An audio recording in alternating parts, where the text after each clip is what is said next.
Okay, so today we're going to do a deep dive into someone who really kind of shook things up Mm, in the world of cinema. And specifically, we're talking about the American West and yeah. Westerns. Um, and that is Sam Peckinpah. Yeah, absolutely. An iconoclast, you might say. Yeah, definitely. And I think even if you only have a passing familiarity with Westerns, Right. or even just movies in general, Hmm. um, I think most people have at least heard that nickname, Bloody Sam. Yeah, his reputation precedes him for sure. Definitely. So in this deep dive, we're really going to unpack all of that, why he got that name, Yeah, how he changed the Western, and look at, some of his most famous movies, his work in television, absolutely. and really kind of look at the legacy of Sam Peckinpah and why he's still so important to film today. I think that's a great idea. He's a fascinating figure, and there's a lot to uncover. Don't forget to subscribe, like, and share. All right, so So to really kind of understand, I think, Sam Peckinpah, where he came from, we have to look at his background.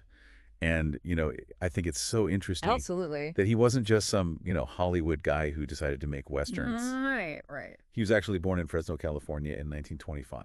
And crucially, his grandfather was a cattle rancher, so he Yeah, had this yeah. real connection to the Old West. I mean, just imagine that for you as a listener, that kind of direct link to a bygone era. Yeah, I mean, those early influences and, Yeah. it wasn't just like stories he was reading. Right, exactly. It was a living reality. Yeah, a lived experience, right? Even if it was sort of fading away at that time. Yeah, and even, after serving in World War II, Hmm. he didn't just immediately go into filmmaking. He actually He really, took a very deliberate path. yeah, he really immersed himself in drama and theater. That's right.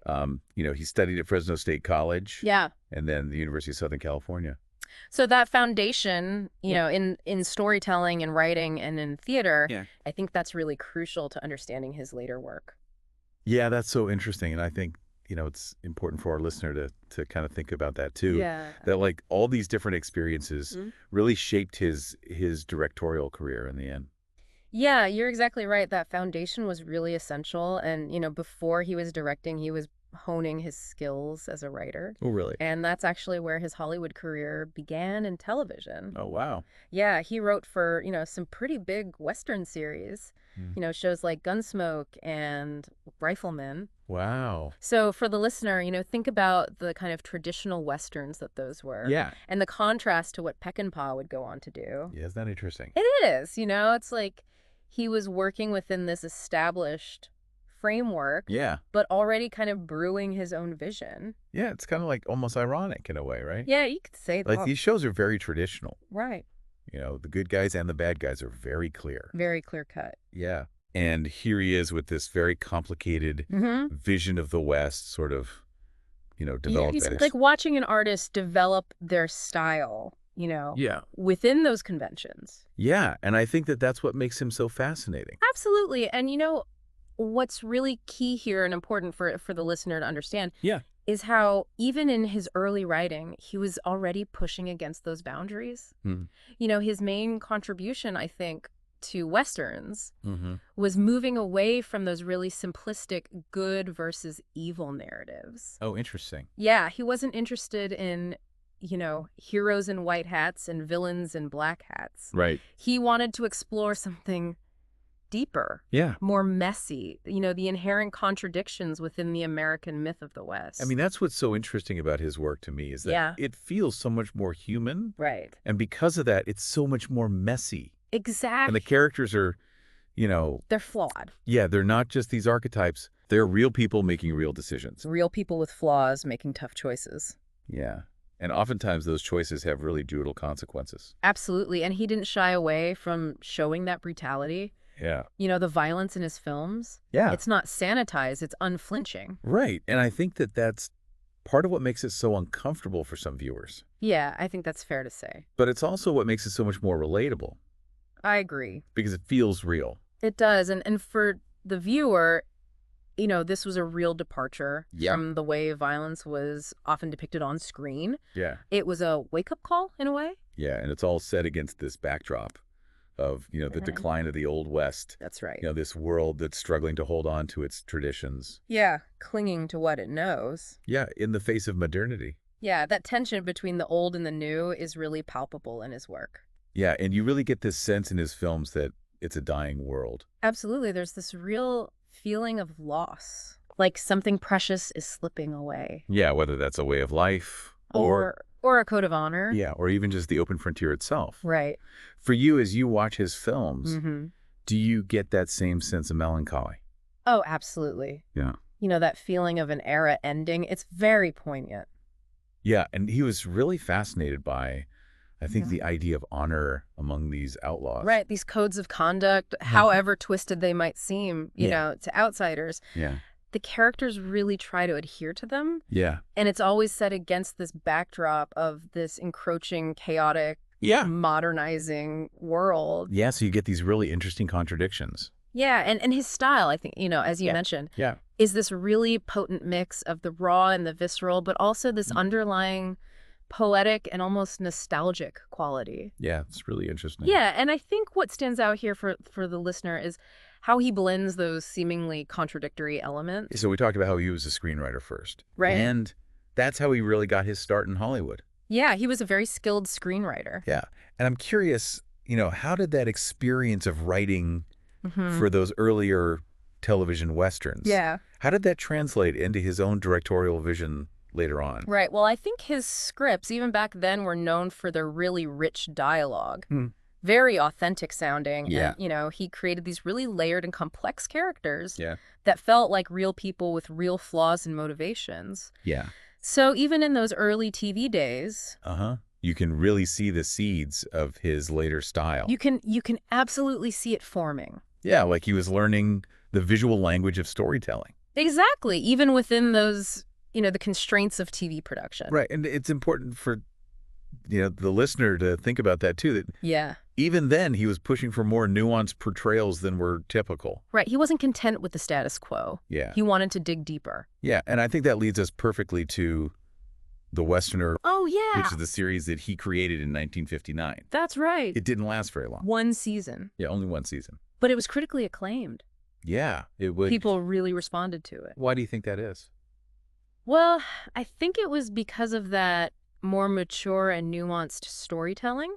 It wasn't your typical shoot-'em-up Western. Right. It delved deeper into the characters' motivations, and it explored more complex themes. And, that really foreshadowed the kinds of films he would go on to make. Yeah, and I'm curious, do you think the fact that it was so short-lived, do you think that says anything about, his more unconventional approach? Yeah. Maybe clashing with the network expectations at the time? That's a really interesting point. And I think it's very possible. Yeah. He was pushing boundaries even then. Yeah. And maybe the network wasn't quite ready for it. Yeah. But I think The Westerner is really crucial for the listener to understand his evolution. It's a bridge between his early writing Yeah. and his later directorial style. Okay. And even in The Westerner, you see him experimenting with more complex character motivations. Mm. The main character, for instance. Uh-huh. He wasn't always a clear-cut hero. Right. He often made morally questionable choices, Yeah. which was very unusual Yeah. for television westerns at that time. And then, after all this time in television and writing, he finally made the move Yeah. to feature films. Uh-huh. And his first really notable film was Ride the High Country, Oh, yeah. which was in 1962. A beautiful film. Yeah. And for you, what makes this film stand out as kind of like a precursor to his later, more famous works? I think Ride the High Country is a great example of a film that really encapsulates a lot of the themes he would revisit throughout his career. Okay. You have these aging gunfighters, played brilliantly by Joel McCrea and Randolph Scott, who are struggling with their past and trying to find some sense of purpose in a world that's rapidly changing around them. Yeah. And it's a more elegiac film, I think, than some of his later, more violent work. Okay.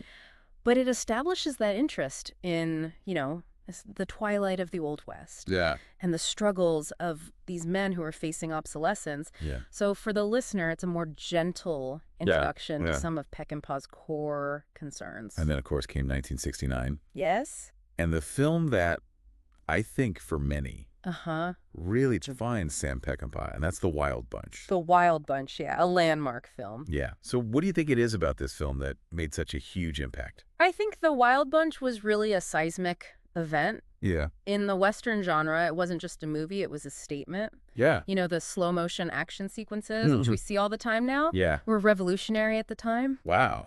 The film's gritty realism and the sheer unflinching brutality of the violence.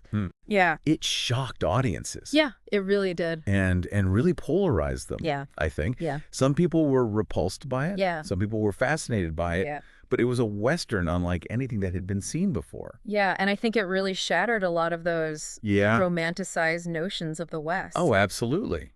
It did away with all the romanticizing. Yeah, that had been so prevalent, you know, in cinema for so long.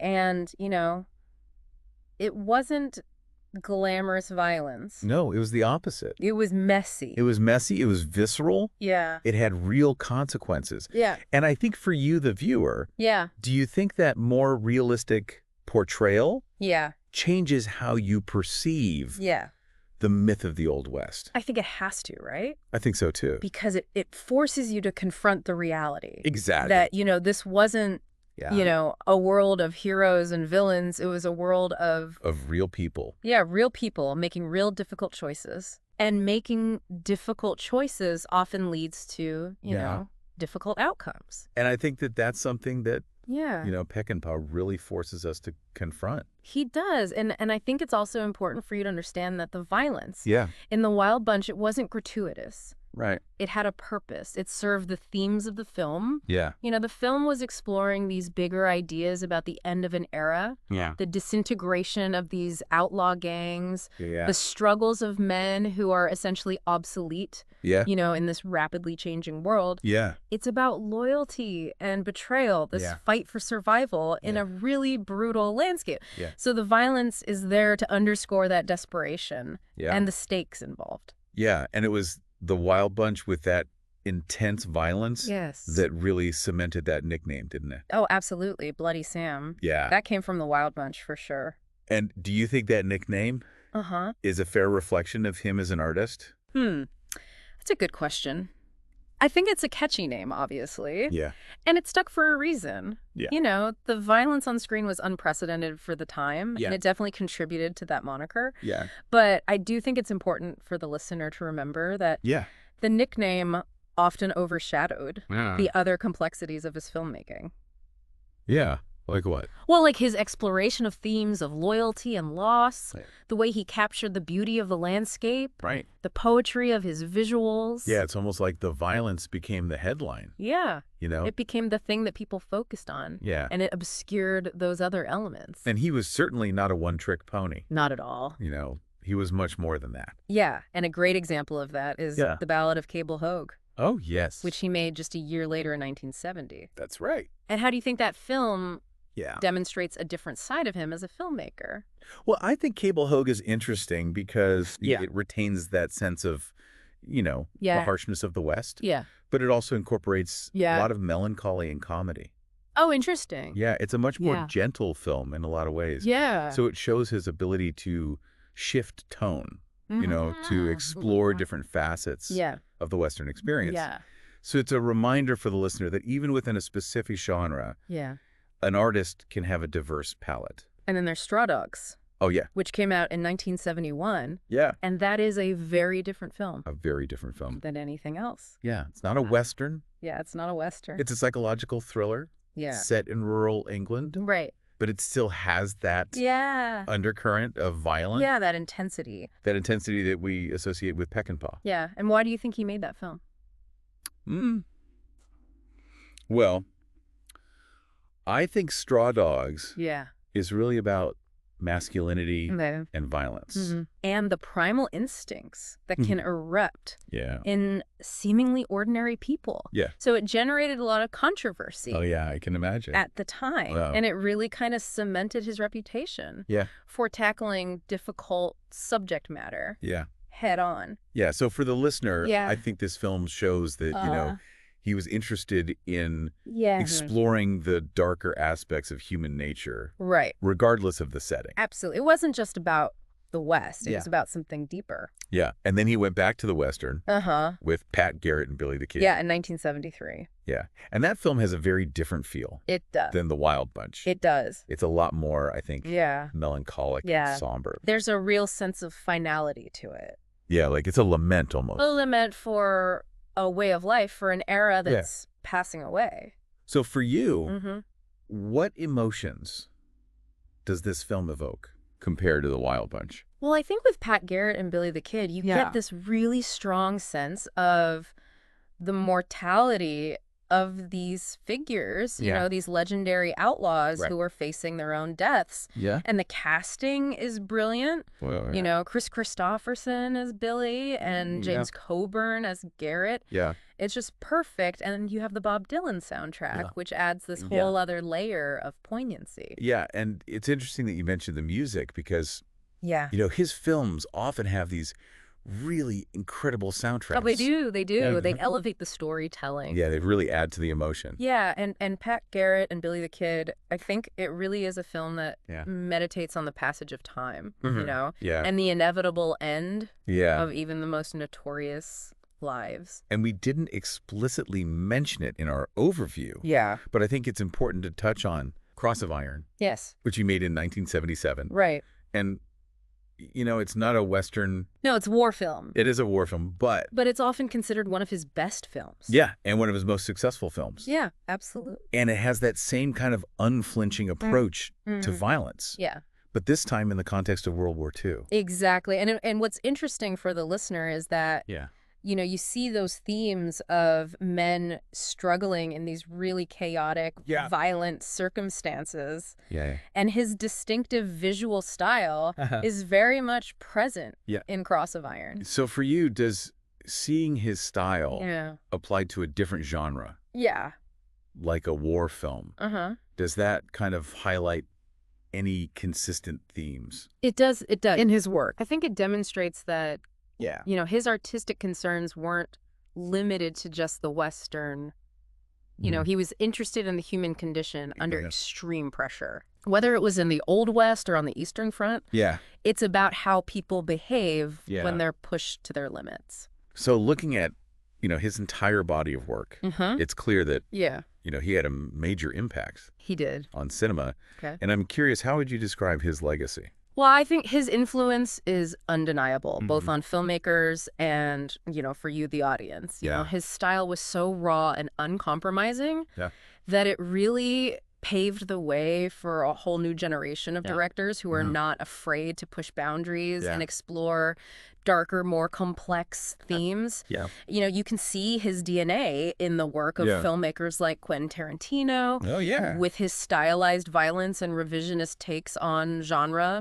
Martin Scorsese with his unflinching portrayals of violence and morally ambiguous characters, and even John Woo with his, you know, balletic action sequences. So the films that you watch today are shaped in part by Peckinpah's innovations. And that use of slow motion. Oh, yes. Especially in moments of violence, really became his signature. It did. And it's something that we see in cinema so much today. All the time.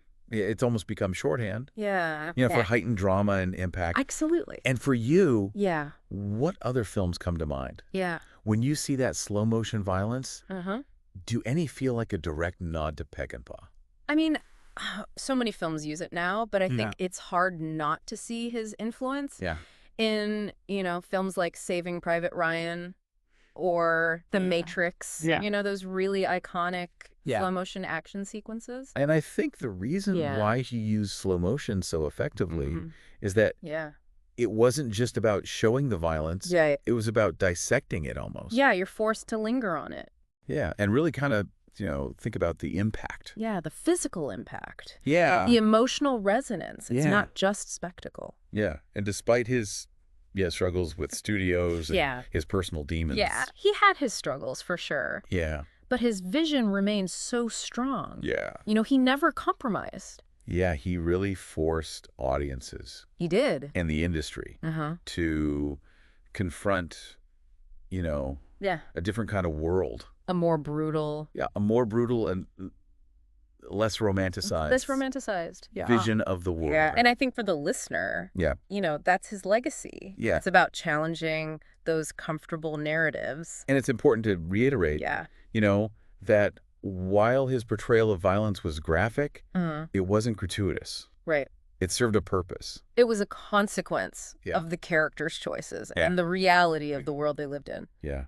So for you, that might change how you interpret violence in other films as well. I think it does. It makes you question it. It makes you think about the consequences. So in the end, Sam Peckinpah was far more than just Bloody Sam. Yeah, that nickname is really just a starting point for understanding him. Yeah. He was a visionary, a poet of the West in his own way. Yeah. He understood the complexities of human nature, this capacity for both brutality and loyalty. Yeah. And he wasn't afraid to explore that on screen. And I think, his work continues to resonate and challenge and influence filmmakers today. And audiences. Yeah. I think his films are still powerful. Yeah. They're timeless. Yeah. They're influential. Yeah. And they really prompt us to think about, the myths we tell ourselves. Yeah. And the realities that we often choose to ignore. Yeah. And if you found this deep dive into Sam Peckinpah, as fascinating as we have, I encourage you to explore his filmography. Yeah. And really look at how the Western genre evolved, as a result of his groundbreaking approach. It's worth exploring for sure. And maybe consider this. Yeah. In a world that's still grappling with so much violence. Yeah. What can Peckinpah's unflinching gaze on the consequences of that violence tell us? That's a powerful question. Yeah. I think it's one worth pondering. Yeah, I think so too.